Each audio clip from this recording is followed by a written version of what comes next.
نے پاکستان سے $3.5 ارب کا قرضہ واپس مانگا تو پاکستان میں ایک فکر کی تشویش کی لہر دوڑ گئی،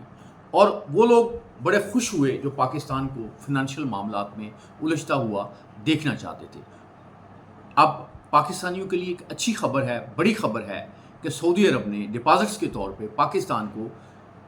$3 بلین دینے کا فیصلہ کیا ہے۔ وہ پیسے پاکستان کے پاس پہنچ جائیں گے، اور جو سعودی عرب کا